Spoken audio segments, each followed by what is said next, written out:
Hello friends, ओम श्री गणेशाय नमः। जय श्री कृष्णा। आप सभी का स्वागत है आपके अपने यूट्यूब चैनल पर। फ्रेंड्स, आज हम आपको इस वीडियो में बताने जा रहे हैं वैशाख मास की दूसरी कहानी के बारे में।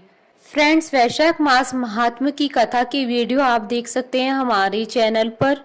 फ्रेंड्स, वीडियो शुरू करने से पहले आपसे रिक्वेस्ट है, अगर आप हमारे चैनल पर नए हैं और आपने अभी तक हमारे चैनल को सब्सक्राइब नहीं किया तो प्लीज सब्सक्राइब कीजिएगा चैनल को, साथ ही प्रेस कीजिएगा बेल आइकन को, जिससे नए वीडियो से रिलेटेड नोटिफिकेशन आपको तुरंत प्राप्त हो सके। और वीडियो पसंद आने पर वीडियो को लाइक और शेयर जरूर कीजिएगा ताकि सभी भक्तों को इस वीडियो का लाभ प्राप्त हो सके। और कमेंट बॉक्स में जय श्री कृष्ण जरूर लिखिएगा। आइए फ्रेंड्स, अब मैं आपको वैशाख मास की बांदरी की कहानी सुनाती हूँ। एक राजा था। वह वैशाख मास में प्रतिदिन ब्रह्म मुहूर्त में उठकर गंगा जी में स्नान करता था।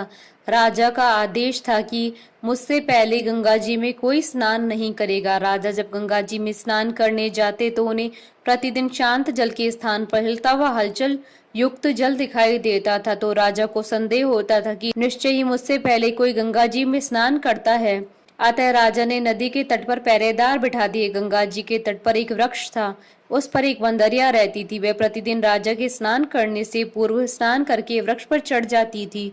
इस प्रकार होते होते पूरा वैशाख माह व्यतीत हो गया, किंतु अंतिम दिन राजा के पहरेदार ने यह देख लिया और उस बंदरिया को पकड़कर राजा के पास ले गया और कहा कि यह बंदरी आपसे पूर्व गंगा जी में स्नान करती है। उधर राजा की प्रतिज्ञा थी कि यदि कोई स्त्री मुझसे पूर्व स्नान करती होगी तो मैं उसे विवाह करूंगा, इसलिए राजा को बंदरी के साथ विवाह करना ही पड़ा। वैशाख स्नान के पुण्य से बंदरी के गर्भ ठहर गया और 9 मास पूर्ण होने पर बंदरी ने राजा से पूछा कि शिशु जन्म के समय मुझे क्या करना चाहिए।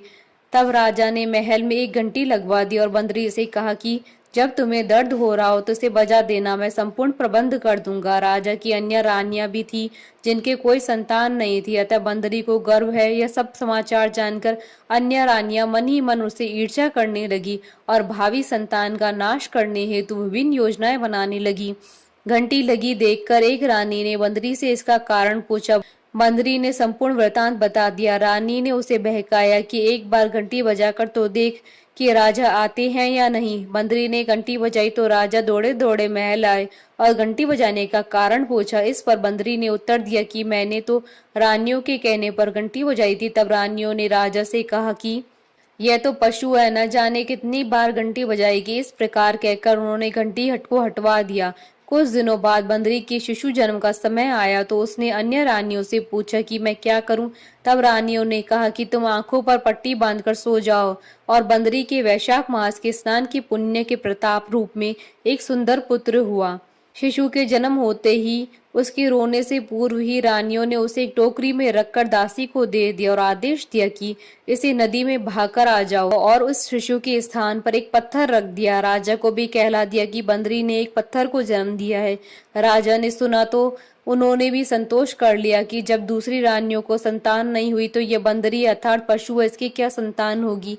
उधर दासी ने उस सुंदर शिशु को नदी में न बहाकर कुमार के चाक में रख दिया। दूसरे दिन जब कुमार कुमारिन चाक में आए तो वहां पर एक सुंदर शिशु को रोते हुए देखा। कुमार कुमारन भी निसंतान थे, अतः उन्होंने उस शिशु को अपने लिए भेजी गई भगवान की भेंट माना और बड़े प्रेम से शिशु का पालन पोषण करने लगे। कुछ बड़ा होने पर उस बालक को यह ज्ञात हो गया कि वह रानी बंदरी का पुत्र है, जिसको रानियों ने मरवाना चाहा था।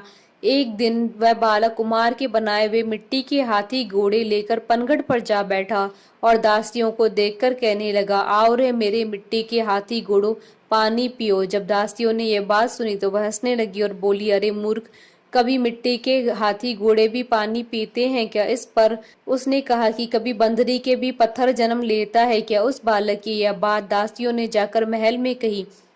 तब रानियों ने दूसरे दिन विष मिलाकर लड्डू भेज दिए। ईश्वर की कृपा से लड्डू गोंद और बादाम के हो गए और उन लड्डुओं को खाने से उस लड़की की मृत्यु नहीं हुई। यह समाचार दासी ने रानी को कहा और रानी ने राजा से कहकर कुमार को देश निकाला दिलवा दिया। कुमार वन में रहने लगा। तत्पश्चात जब अगले वर्ष चैत्र माह में माता गणगौर की पूजन का दिन आया तो वह बंदरी का पुत्र 108 करवे और 108 गोली लेकर तथा घड़े में पानी भरकर बगीचे में बैठ गया। उधर राजा की और साहूकार की पुत्रियां गणगौर बनाने के लिए मिट्टी लेने आई तथा बगीचे में खेलने और झूला झूलने लगी।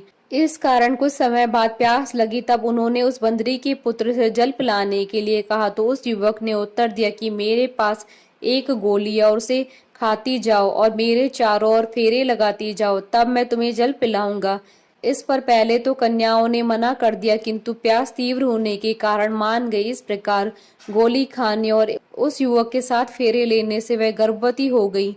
बाद में जब उनके माता पिता को यह वृतांत ज्ञात हुआ तो वह सभी कुमार के पास गए और संपूर्ण वृतांत सुनाया और कहा कि तेरे पुत्र ने हमारी इन कन्याओं से विवाह किया है, अब तू इन्हें अपने घर में रख। तब कुमार ने निर्धन होने के कारण असमर्थता व्यक्त की तो कन्याओं के माता पिता ने बहुत सारा धन देकर अपनी कन्याओं को कुमार के घर विदा कर दिया और कुमार के घर 108 बहुएं आ गए। कालांतर में से उनसे 108 पोते भी हो गए। तत्पश्चात एक दिन कुमार के पुत्र ने अपने पिता से कहा कि 108 बहुएं और 108 पोते हैं, अतः अब हम समस्त नगरी को भोजन हेतु निमंत्रण देंगे। कुमार ने राजा के महल में भी भोज हेतु बुलवा दिया। राजा के यहाँ से रानी बंदरी के अतिरिक्त सब भोजन हेतु पधारे। तब राजकुमार राजा की आज्ञा लेकर रानी बंदरी को लेने रथ पालकी लेकर गया और लाकर सभा में उसे सबसे ऊंचे स्वर्ण आसन पर लेकर बैठाया। राजकुमार ने अपनी सभी पत्नियों को समझा दिया था कि बंदरी मुझे जन्म देने वाली माता है, अतः एक एक बहू रानी बंदरी को चरण स्पर्श करती गई और एक एक सोने का सिक्का और पोते को गोद में देती गई। तब जब राजा और अन्य रानियों ने यह सब देखा तो कुमार के पुत्र से इसका कारण पूछा। रानियों को तो संदेह होने लगा कि यह अवश्य ही बंदरी का पुत्र है, इसलिए रानियां रूठकर राजा को कहने लगी कि यह अवश्य ही बंदरी का पुत्र है। इसलिए रानियां रूठकर राजा को कहने लगी कि कुमार के पुत्र ने हमारा अपमान किया और बंदरी का सम्मान किया है, अतः हम लौटकर जा रही हैं। इधर राजा को भी पुत्र के जन्म का संपूर्ण रहस्य ज्ञात हो गया था, इसलिए उन्होंने रानियों को देश निकाला दे दिया और सभी पुत्र वधुओं पौत्रों को लेकर महल में ले आया। राजकुमार का राजतिलक हुआ। कुमार कुमारिन को राजकुमार ने महल में रहने के लिए निवेदन किया, किंतु वे नहीं माने। तब राजा ने उन्हें ढेर सारा धन दिया। अतः वैशाख स्नान का इतना महात्मा है तो सबको वैशाख स्नान करना चाहिए। बंदरी ने वैशाख स्नान किया तो उसे राजा का राज्य, पुत्र पौत्र आदि प्राप्त हुए। हे ईश्वर, जैसे बंदरी को पुण्य मिला उसी प्रकार हमें भी पुण्य देना। कथा अधूरी हो तो पूरी करना और पूरी हो तो मान रखना। बोलिए भगवान विष्णु की जय, सनातन धर्म की जय। हमारे साथ इस वीडियो में अंत तक बने रहने के लिए आपका धन्यवाद। ओम श्री गणेशाय नमः। जय श्री कृष्ण।